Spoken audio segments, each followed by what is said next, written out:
Hello SLS 1101 students. This video is a walkthrough for your first assignment of the course, M1A1, preparing for a college level course. Starting off here at the default home screen, just want to walk you through the steps to finding your first assignment. All of your course content is over here on the left-hand column, modules 1 through 6.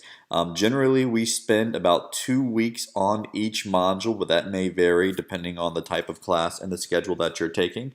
But for this particular assignment, the first graded assignment of the course, peek into module 1. You'll select that and you'll see two options.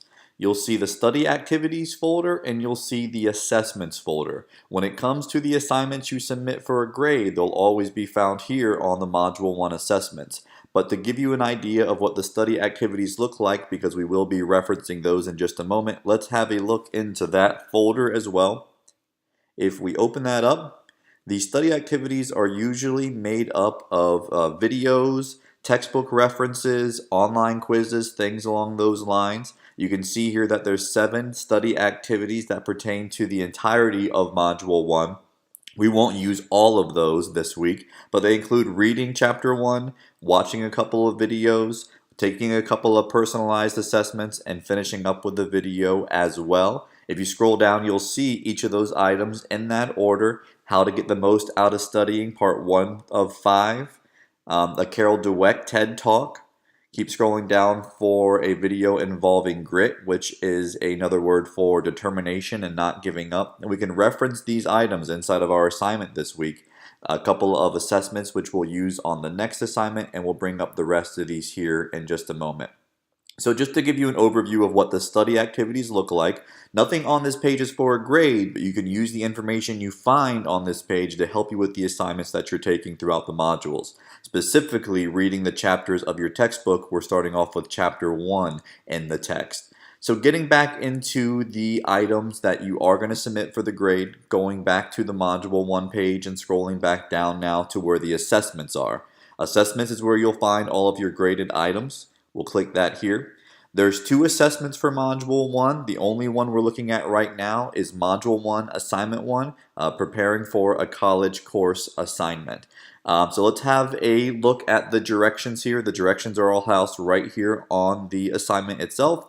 Learning in college is your responsibility. Setting your purpose, goals, and intentions for your classes will motivate you to make good choices and will promote student success. Directions. Using the assignment template, M1A1, prepare for a college course, complete each section. So we're going to use a template for this assignment.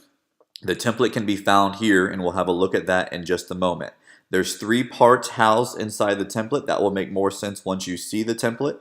Part 1, identify a college class you're taking this semester which you consider to be the most challenging. So think about a class that you know might be a little bit of trouble for you based on previous experiences.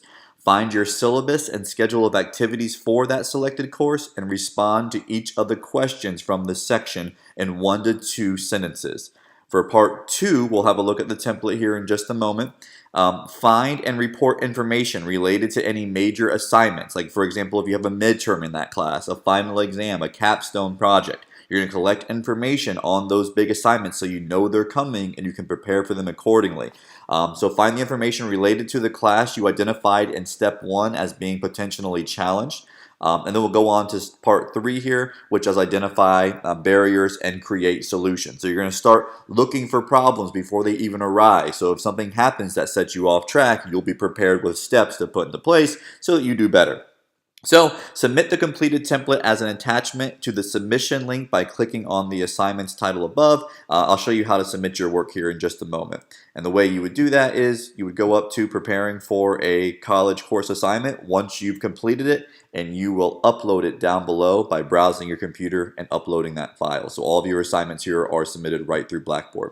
So that being said, there's 2 things I want to look at. I want to show you the assignment, and just as importantly, I want to show you the rubric as well. One of the very first things you look at, and certainly the last thing you look at, should be your rubric to make sure you're maximizing points in every category. But first, let's have a look at the template so the rubric makes a little bit more sense. If you click here, the template will download to your computer. I'll open it up on mine and bring it into the window view here. So here's the template, M1A1, preparing for a college course. Like we said, there's 3 parts. Part 1 is here at the very top. Identify a college class you're taking this semester which you consider to be the most challenging. If you're only taking SLS 1101, you may use this course. If you're taking a dual enrollment high school class, you may use that class as well. Whichever one you know is going to require a little bit more work on your part. And a few of these are just explaining that class and tying it to previous experiences. So part 1, identify the course or the subject. Part 2, what is the purpose for learning in this course? What knowledge or skills will you develop? So the answer here, you need to think about this. It might not be obvious, but you've got to find a purpose for why you're taking this class. Even if it's not a class that you chose by choice, you still got to find a purpose and you've got to be invested in that course so it makes sense to you and it's personalized to you. Question 3, why is learning and a performance in this class important for your future as a college student? So you might need to get creative with this one, but you need to have a reason for taking this class and how it's going to affect your future.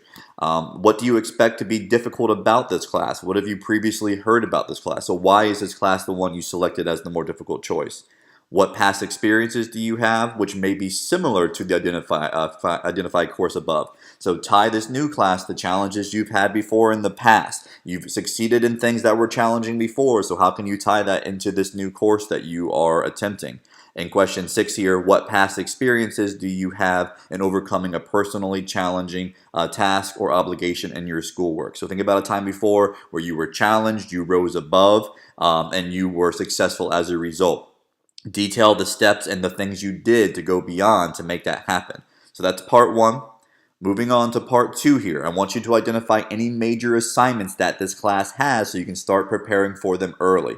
For example, find out if the course has a midterm. The SLS 1101 class does not have a midterm, but most college classes will have some sort of assessment about halfway through the class to gauge your knowledge in the content areas. So if it does have a midterm, what's the date of that midterm? You might need to reach out to your instructor. You have a week to do so.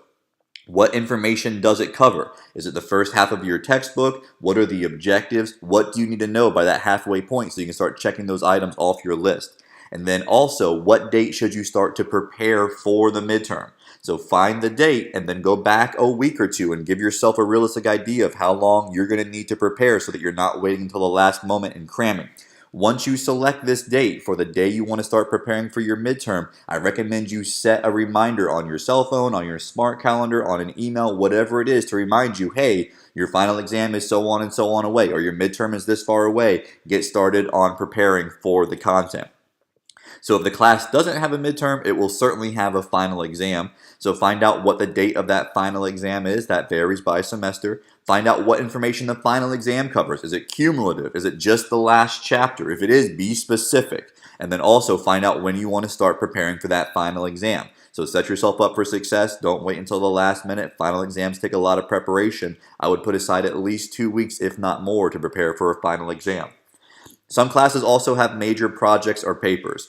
This would be like a capstone project for your SLS 1101 course. ENC 1102, the second version of your English classes, has a longer paper that's due for that class also. So if it has a major project, find out the due date, what the project includes, and what date you're going to start preparing for that project, and be realistic. So that's part 2 of the assignment. Moving down to part 3, the final part of this first assignment, identify barriers and create solutions. List 3 factors that could have an external or internal influence on your success in the course. Factor 1, Factor 2, Factor 3. List 3 strategies you will use for experiencing difficulty in the class. These strategies here should either reference your textbook. If you're taking the class face-to-face, it should reference lectures maybe. If you're taking the class online, it should certainly reference those study activities that we saw in the beginning of this video, and I'll point those out to you again in just a moment. So be sure that you're referencing throughout your assignment here, but specifically on this last part is a nice place to reference some things that you've learned from your study activities, from the textbook, and from face-to-face lectures if you're taking the class that way. So you'll fill out all this information, you'll save it, and you'll upload it. Let's go ahead and have a look at your rubric now. Typically, I would look at the rubric before you start the assignment. So it's almost like a checklist to make sure you're getting full credit. And before you submit the assignment, check it out one more time to make sure you've identified all of those elements. When it comes to the rubric, this is the column you're most concerned with. This is how you most max out points. It's met standard for full credit. I want to compare that column to the needs improvement column so you know what the difference is between full credit and partial credit. So for part 1, a student fully answers each of the 6 questions. That's from the template, providing relevant details and examples when necessary, and connects the answers to personal knowledge and experience. That's the big one there. You connect that answer, because the difference between 10 points and partial credit is the student answers the questions partially, but they fail to elaborate when possible or tie the responses to personal experiences. So be specific, tie it to the personal experiences, get max credit for that part there. The major assignments, that was part 2 where you identify the major assignments. Student completes each of the charts that's relevant to the course identified in step 1. Student fills in the information completely and accurately with specific references to the knowledge required to be successful on the midterm, final exam, or capstone project. So that is for maximum points. For partial credit, the student fills in the table but doesn't fully address each of the 3 sections or fails to provide the specific details. So the big thing here is provide those specific details. What's going to be on the exam? What are the specific dates? Know the specifics. If there's a capstone project, what do you need to know? Find out and get the maximum points here. Lastly, barriers and solutions, part 3. This is the one where you can definitely use those references inside the course or from lecture. Student answers each of the questions using complete sentences and details, reflecting clarity of explanations. Responses are specific and reflect the student's personal viewpoint. So be specific here. Use details. Reflect on explanations. The difference between full credit and partial credit. Students provide responses to each of the questions, but the answers are simplistic, meaning they don't have any depth to them. They don't go into detail. They're obvious, so they're just kind of generic answers. That's partial credit or incomplete. Relevant details and explanations may not be included for partial credit. So try to max out on credit. Use things that you've heard in the lectures. Use the textbook as a reference. Use the study activities. And just to show you those study activities one last time here, before we wrap up this video, if you go back to Module 1 and you find those study activities, remember the very first one was reading the textbook. So check out the textbook, reference anything there from Chapter 1 that you can think about that will help you on this assignment. Check out the video here and here. Anything that comes to light that is relevant to this assignment, you can mention it and just reference that inside of your work. And then you've got another video. And starting on Module 1, Study Activity 5, these will start applying to your next assignment. So for now, it's really a matter of watching these videos, listening to the lectures and the textbook, and the other study activities will apply to next week's assignment, Module 1, Assignment 2. So have a look at that when you're ready to submit. We went through this briefly, but you'll go to the assessments. You'll have your Word document. You'll click Module 1, Assignment 1, Preparing for a College Course. That will bring you to the Dropbox for your assignment. The due dates will be listed here. The due date for this particular class is listed here, but this may change in the future for future classes. And this is the points possible. Make sure you're maxed out on credit. Browse your computer, upload the file, and submit. So have a look at that one. If you have questions throughout the week, definitely drop your instructor a line. If I can help, let me know. And otherwise, have a great week and good luck on your first assignment.